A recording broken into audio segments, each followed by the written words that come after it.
దర్శనం దర్శనం మరణాతా దర్శనం మరణాతా. మీకు ఎంతమంది తెలియదు కానీ అప్పుడు ఎక్కువగా ఇంట్లో పిల్లలకు చిరుతిళ్ళు ఏంటి తెలుసా మీకు? మర్మరాలు, బఠానీలు. మర్మరాలు బఠానీలు కొని డబ్బాల్లో పోసి ఆడ ఎప్పుడో ఊరంటూ ఒకసారి వచ్చేవారు. అవి కొనిపోసి రోజు ఏడుస్తూ ఉంటే స్కూల్కి వెళ్ళేటప్పుడు ఆ మరమరాలు ఈ జేబులో నింపుకొని ఈ ఈ బఠానీలు ఈ జేబులో నింపుపోయే స్టైల్ మంది. ఈరోజు మా అమ్మాయికి ఒక 100 రూపాయల చాక్లెట్ కొనమన్నప్పుడు ఆ చాక్లెట్ ఇస్తామంటే నాకు గుర్తొస్తుంది, మా అమ్మ నాకు బఠానీలు జేబులో పోసేటువంటి స్థాయి మంది. ఆ స్థాయి నుంచి ఈరోజు మా అమ్మకి 100 రూపాయల చాక్లెట్ కొనిచ్చే ఎలా వచ్చింది అంటే, ఎంతటి వాడు మనం, ఎవరిచ్చారు ఈ కృప మనకి, ఎవరిచ్చారు మనకి ఆధిక్యత? ఈ స్థాయిలో దేవుడు మనల్ని నిల్చోబెట్టాడు. హల్లెలూయా. ఈరోజు అంత స్థాయిలో మనం ఏదైనా గుర్తు తెచ్చుకోండి. మీరు పిల్లల చదువులు కానివ్వండి, మరొకటి చూద్దాం. ఇంకొక వ్యక్తిని గురించి ధ్యానిద్దాం, ఇంకో వ్యక్తి గురించి కూడా చూద్దాం. నిర్గమకాండం 3వ అధ్యాయం 11వ వచనం. ఐగుప్తులో నుండి తోడుకుని వచ్చిన తరువాత మీరు పర్వతము మీద దేవుని సేవించెదరనెను. మోషే చిత్తగించుము, నేను ఇశ్రాయేలీల వద్దకు వెళ్ళి వారిని చూసి మీ పితరుల దేవుడు. అందుకు మోషే, నేను ఫరో యొద్దకు వెళ్ళుటకును ఇశ్రాయేలును ఐగుప్తులను తోడుకుని పోవుటకును ఎంతటి వాడనని దేవునితో అనగా.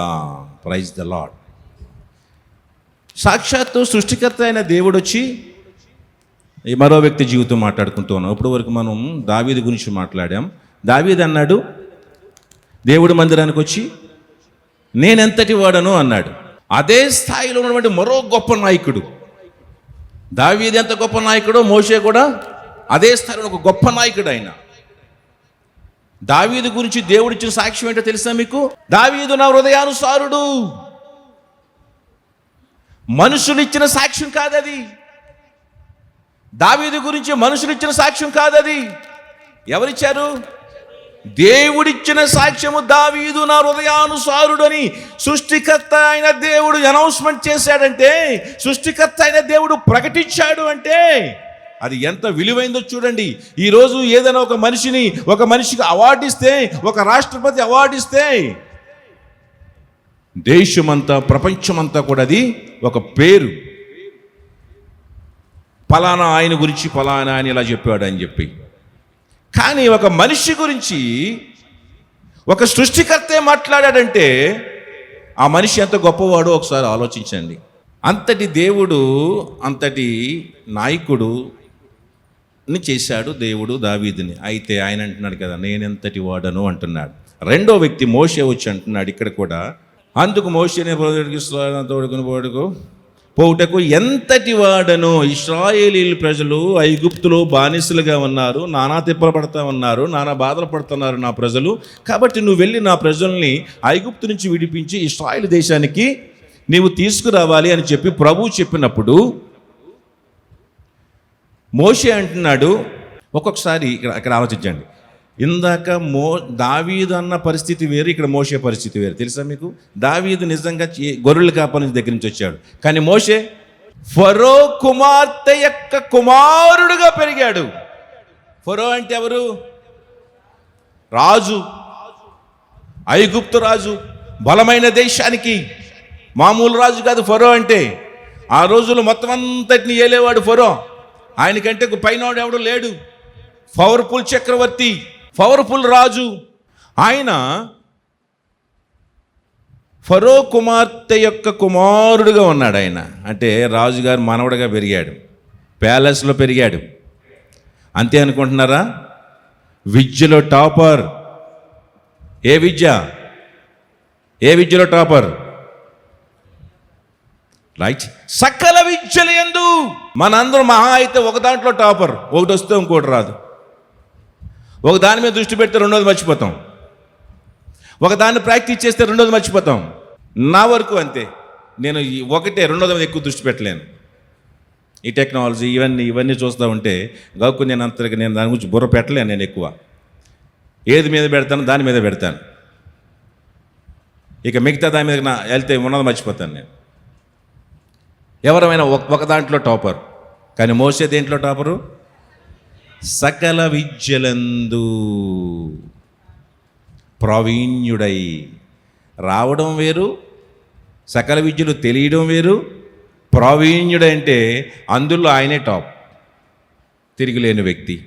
అటువంటి సకల విద్యలందు ప్రావీణుడై ఫరో కుమార్తెకు కుమారుడిగా ఉంటూ ప్యాలెస్లో పెరిగి రాజవంశంలో ఎదుగుతూ సకల సౌకర్యాలను సకల సౌభాగ్యాలను అనుభవిస్తూ సకల సమృద్ధి సర్వసమృద్ధి కలిగిన వాడై,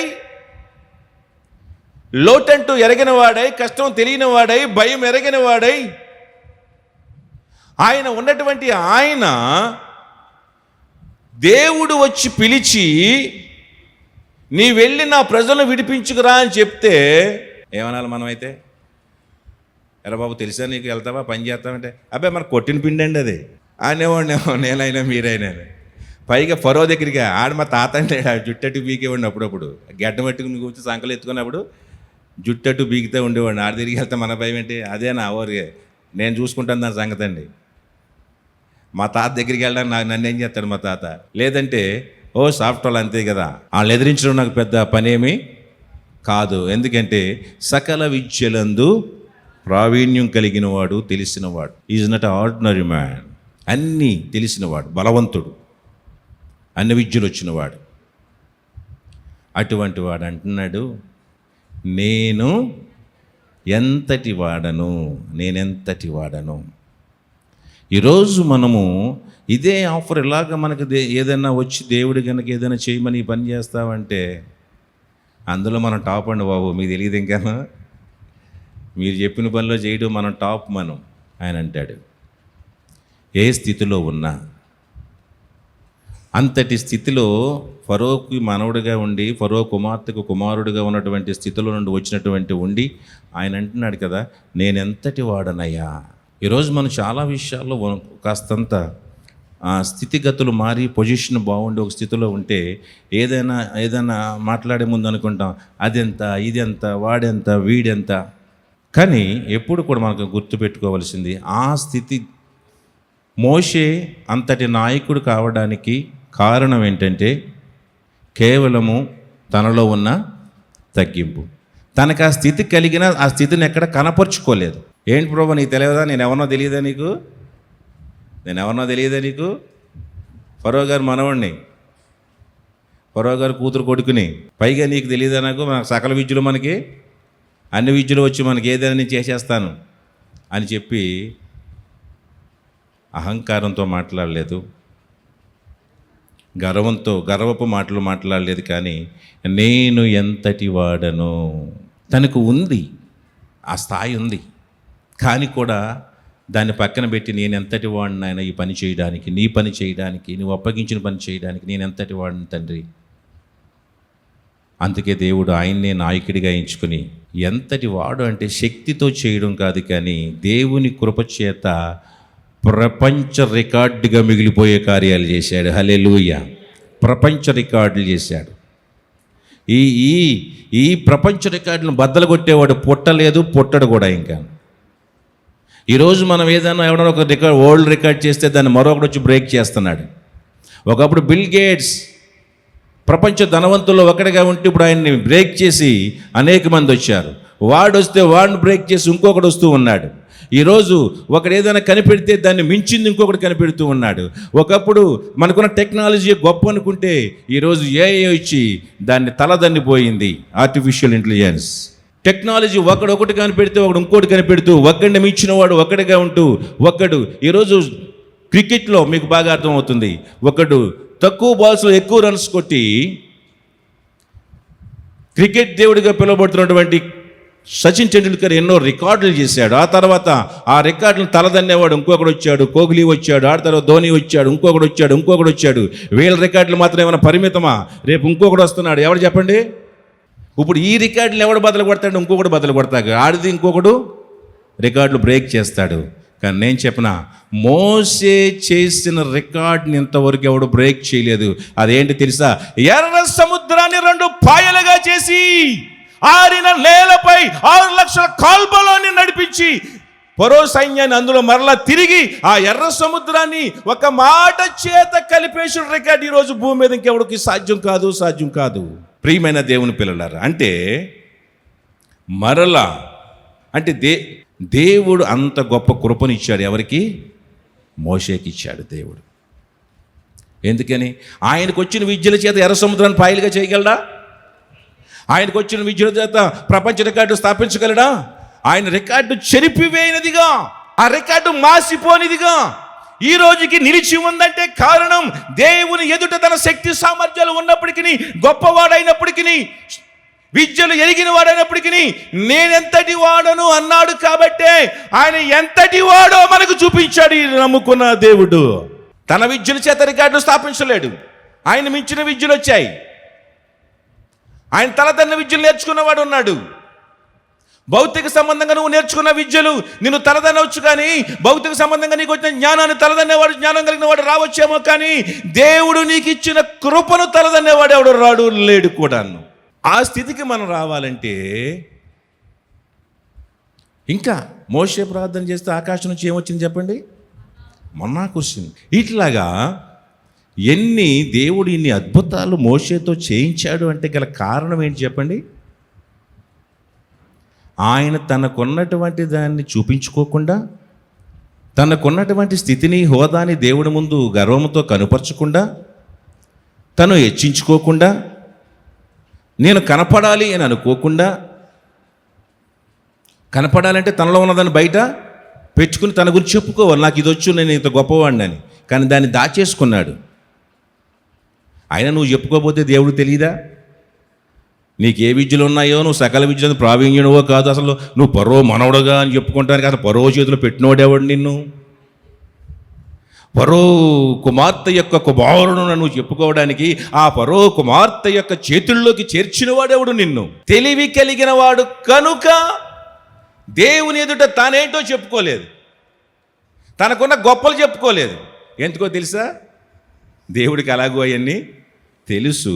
అసలు ఆ స్థితిలో నువ్వు అంత గొప్పగా నేను ఇది ఫరో కుమార్తె యొక్క కుమారుని అని చెప్పుకోవడానికి ముందు ఆ ఫరో యొక్క కుమార్తె చేతుల్లోకి నేను చేర్చినవాడు ఆయనను గుర్తించగలగాలి. Praise the lord. నేను పెద్ద డాక్టర్ని, నేను పెద్ద ఇంజనీర్ని, నేను పెద్ద ఐఏఎస్ సాఫ్ట్వేర్ అని చెప్పుకునే ముందు ఆ సాఫ్ట్వేర్ కంపెనీలోకి చేర్చిన వాడే దేవుడు నిన్ను. నేను పెద్ద ఉద్యోగిని అని చెప్పుకునే ముందు దేవుని దగ్గర ఆ ఉద్యోగంలో కూర్చోబెట్టినోడే. సో నువ్వు చెప్పుకోవాల్సిన అవసరం, నీ స్థితి ఏంటో నువ్వు చూపించుకోవాల్సిన అవసరం లేదు. ఎందుకంటే నిన్ను ఆ స్థితిలో పెట్టినవాడెవడు? నిన్ను ఆ ఉద్యోగంలో పెట్టినవాడెవడు? నిన్ను ఆ పొజిషన్లో పెట్టినవాడెవడు? నిన్ను ఆ కారులో కూర్చోబెట్టినవాడెవడు? నువ్వు కట్టిన ఇంటిలో కూర్చోబెట్టినవాడెవడు? నువ్వు చదువుతున్న కాలేజీలో చదవడానికి అవకాశం ఇచ్చిన వారెవరు? నేను అడిగిన దానికి వెంటనే ఎవరు అంటే ఎవరో చెప్పాలి కదా. మీకు తెలుసో తెలీదో నాకు అర్థమవుతలేదు. చెప్పాలి. ఆయనే నేను అన్నిసార్లు అన్నాను, మీరు అన్నిసార్లు అనాలి కదా, మరి న్యాయంగా ధర్మంగా. ఈరోజు నేను బలవంతుడిగా ఉంచింది ఎవరు? నేను పెద్ద బలవంతుడిని అని చెప్పుకునే ముందు నేను ఆ బలవంతుడిగా చేసింది ఎవరు? నేను ఆరోగ్యవంతుడిని చెప్పుకునే ముందు నీకు ఆరోగ్యం ఇచ్చిన వాడెవడు? నేను జ్ఞానవంతుడిని, నాకు చాలా తెలివితేటలు చెప్పుకునే ముందు ఆ జ్ఞానాన్ని నీకు ఇచ్చింది ఎవడు? నువ్వేది మనం చెప్పుకొని మన ఉన్నదాన్ని మనం చూపించుకోని అవసరం లేదు. నన్ను నేను కనపరుచుకోవాలని నేను అనుకోని అవసరం లేదు. దేవుని ఎదుటికి వచ్చి, దేవుని మందిరానికి వచ్చిన మనల్ని మనం కనపరుచుకోవాల్సిన అవసరం లేదు మనకి. దేవుని మందిరానికి వచ్చినప్పుడు నువ్వు మాట్లాడవలసింది నేనెంతటి వాడను, నేనెంతటి దానను కదా. గుర్తొస్తుందా మీకు? ఏమైనా పాట గుర్తొస్తుందా? ఏ పాటి దాననయా నేనెంతటి తటివాడనయ్యా నాపై కృప చూపుటకు, ఏ దాననయ్యా నన్నెంతగా హెచ్చించుటకు, నెంతటి వాడనయ్యా నాపై కృప చూపించుటకు. అవును, పాడుకోవాలి ఈ పాట మనం అనుక్షణం.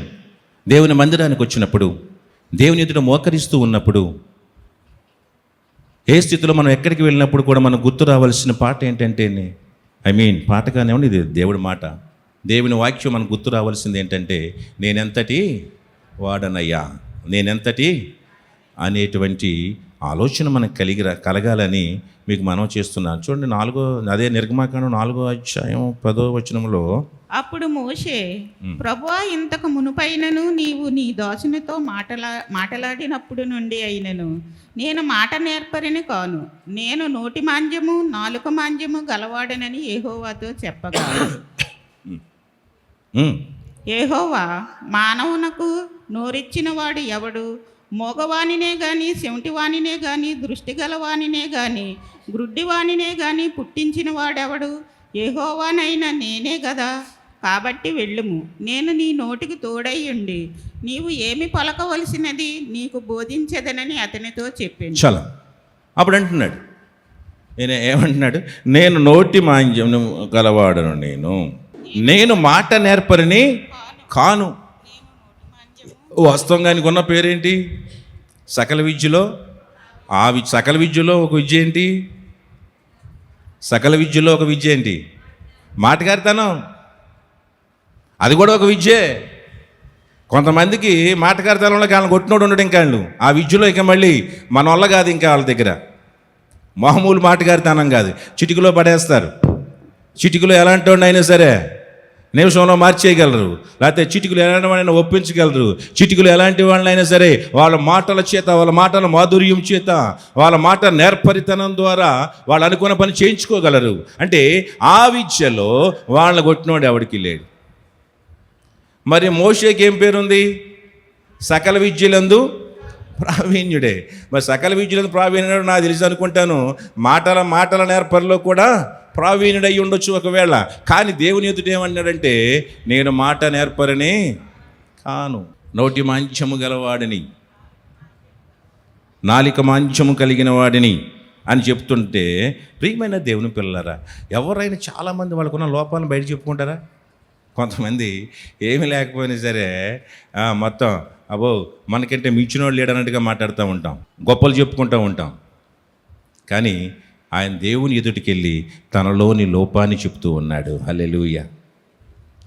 దేవుని ఎదుటికి వచ్చినప్పుడు మనం ఉన్న గొప్పలు చెప్పుకోవడం కాదు, కానీ మనలో ఉన్న లోటులు చెప్పుకోవడం చేతనవ్వాలి దేవుడికి. హల్లెలూయా. నీలో ఉన్న లోటుని చెప్పుకోవడం నీకు వస్తే ఆ లోటుని పూడ్చేవాడు దేవుడై ఉంటాడు. హల్లెలూయా. మోషే ఏమన్నాడు? నేను మాట నేర్పరిని కాను, నాలుక మాంద్యం గలవాడిని, నాకున్న లోపం మీద నాయన అన్నాడు. అప్పుడు దేవుడు ఏమన్నాడు? ఆ లోపాన్ని ఏం చేశాడు? తీసేశాడు. ఆ లోపాన్ని మార్చేశాడు. ఆ లోపానికి నేను తోడన్నాడు. నువ్వు అవిటివాడివైతే నీ చేతి కరణవుతానన్నాడు దేవుడు. Praise the lord.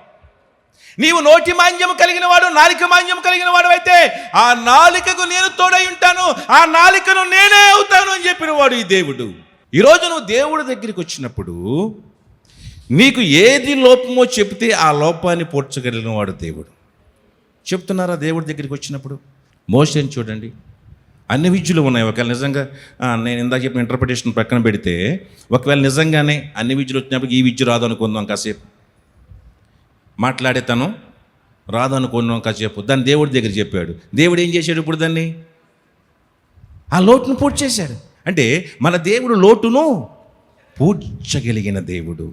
మనలో ఉన్న అవిటితనాన్ని తీసేసే దేవుడు. దేవుడు నాకు ఒక అవిటితనం ఉంది నాయన, నా నాలిక మందం, నా నాలిక తిరగదు, నా నోరు తిరగదు, నోటి మాంద్యము గలవాడిని నాయన, నేను గనగన మాట్లాడలేను నాయన, నా మాటల చేత నేను ఎవరిని భయపెట్టలేను నాయన, నా మాట గంభీర్యమైనది కాదు తండ్రి అన్నాడు. అప్పుడు నీ నోటికి నేను తోడవుతాను అన్నాడు దేవుడు. ఏమన్నాడు అక్కడ? నేను నీ నోటికి తోడయ్యుండి. అస్సలు మన నోటికి దేవుడు తోడయ్యి దేవుడే మాట్లాడుతూ ఉంటే ఒక్కసారి ఎలా ఉంటుందో ఊహించుకోండి. అడ్డుంటుందా? మోషే చేసినటువంటి పనులు కూడా ఏది ఆజ్ఞాపిస్తే అది జరిగిపోయేది. ఎందుకని ఆ ఆజ్ఞాపించేది ఎవరు చెప్పండి? దేవుడు ఆజ్ఞాపిస్తుంది. ఎందుకంటే మోషే పలికిన మాటలన్నీ నెరవేరుతున్నాయి. ఎందుకు నెరవేరుతున్నాయి? మోషే నోటితో మాట్లాడేది ఎవరు? ఇప్పుడు దేవుడే కాబట్టి జరుగుతూ ఉన్నాయి. Praise the Lord. హల్లెలూయా. నువ్వు బండలోంచి నీళ్ళు రమ్మంటే మోసే నీళ్ళు వచ్చేస్తున్నాయి. ఆ ఎర్ర సముద్రం నువ్వు పాయలుగా జరిగి ఎర్ర సముద్రం పాయలు అయిపోతుంది. కలిసిపో అంటే కలిసిపోతా ఉంది. ఇదిగో ఈ భూమి మీదకి అక్కడ ఆయన అన్నాడు, ఈ భూమి మీద ఇంకేంటంటే అక్కడ నదులన్నీ రక్తం అయిపోవాలన్నాడు. ఎర్రగా అయిపోయినాయి, తాగు నీళ్ళు లేకుండా అయిపోయినాయి. ఈ నోటి మీద ఏదంటే అది జరిగిపోతుంది. కొంతమంది అంటారు నాలుగు మీద మచ్చ ఉంది, ఏదంటే అది అయిపోద్దని. నాలుగు మీద మచ్చ ఉంటే కదా అయ్యేది, నీ నోటిలో దేవుడు ఉంటే అవుతుంది. ఏం చెప్తే అది అవ్వాలంటే మన నోటిని దేవుడు నోటుగా వాడుకోవాలి. హల్లెలూయా. అలా వాడుకోవాలని అంటాడు, నీ నోటిని బాగుగా తెరువుము, దానిని నేను నింపుదును అన్నాడు దేవుడు. హల్లెలూయా. మోషేతో అన్నాడు, నీ నోటికి నేను తోడై ఉంటాను అన్నాడు. ఇక దేవుడు తోడై ఉన్న నోటికి అదుపు ఉంటుందా? మాట్లాడే మాటలకు తిరుగుంటుందా? చేసే శాసనానికి ఎదురుంటుందా? అట్లాగా మోషే నోటికి నోరై ఉంటాను, నేను తోడై ఉంటానని చెప్పినటువంటి దేవుడు ఎందుకు మోషే అని చెప్పి ఆ తర్వాత అంటాడు, మోషేని అంటాడు కదా. మోషే గురించి మాట్లాడినట్టు మోషే గురించి ఒక సాక్ష్యం ఇచ్చాడు దేవుడు. అప్పుడు ఏంటది చెప్పండి?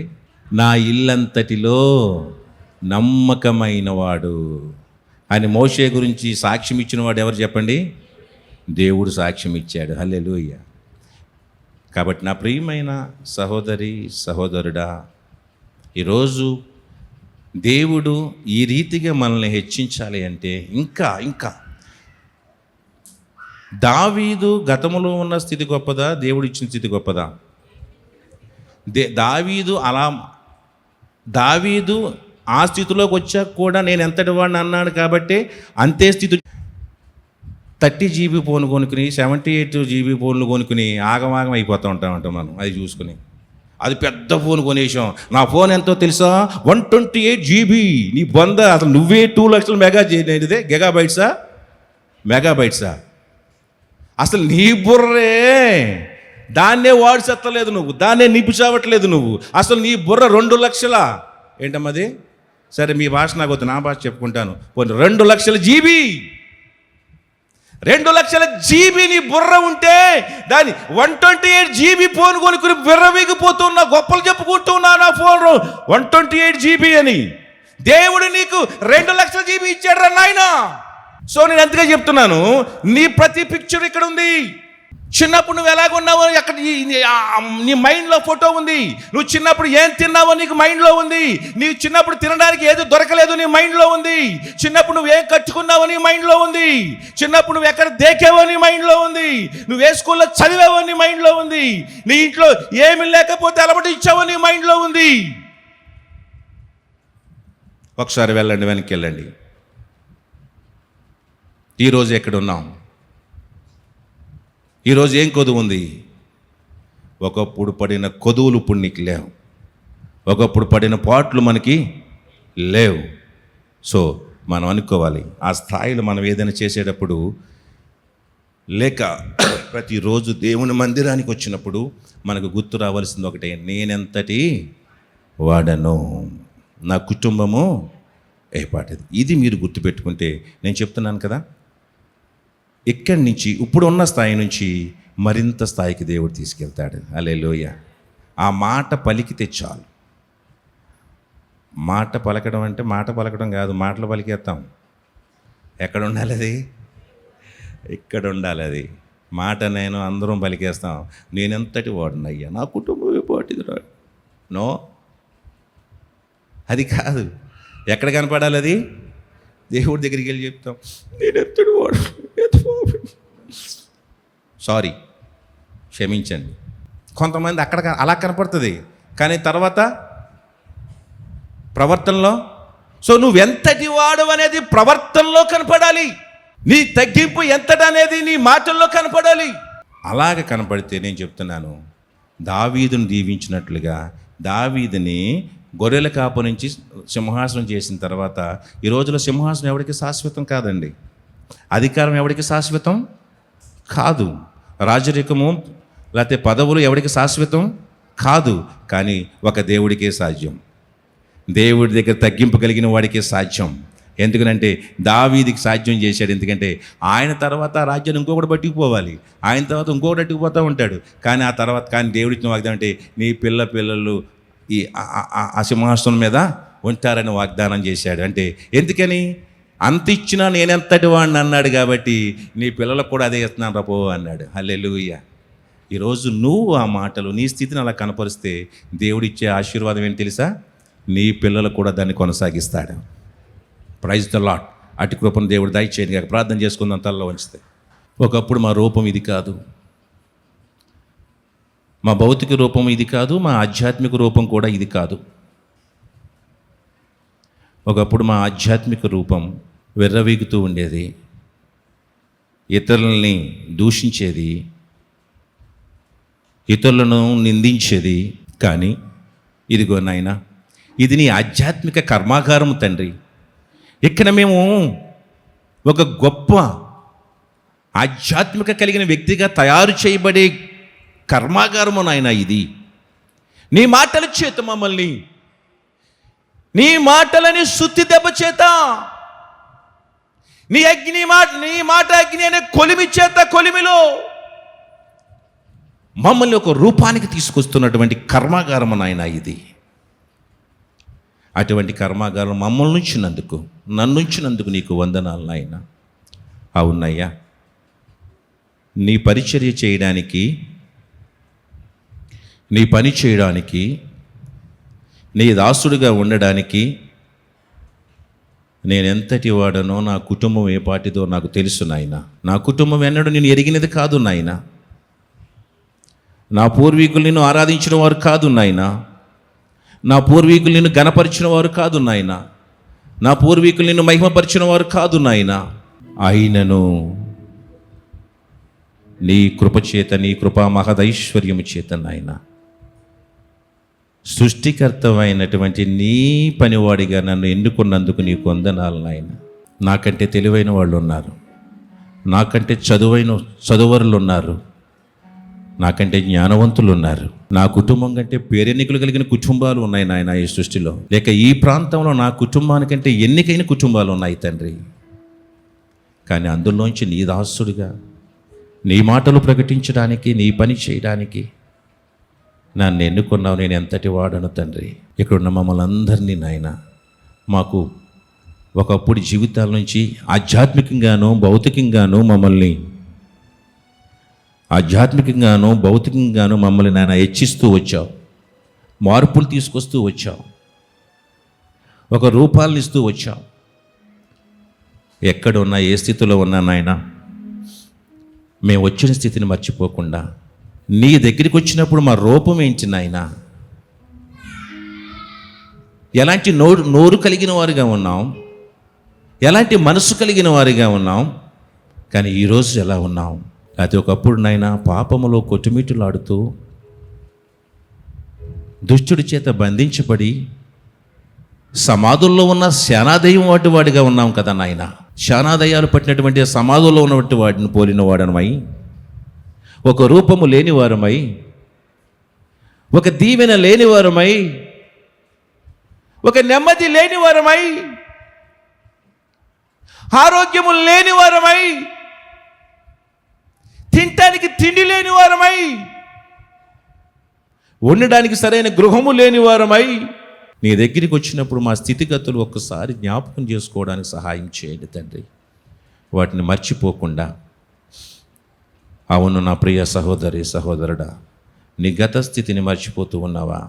ఒకసారి గుర్తు చేసుకుని దేవుని ఎదుట వినయ విధేయతలు కలిగితే నీ తర్వాత తరాలకి ఆశీర్వాదాలను అందించగలిగిన వారు అవుతారు మీరు. అట్టి కృపా మహదైశ్వరం దేవుడు మనందరికీ అనుగ్రహించునుగాక. ఆమేన్.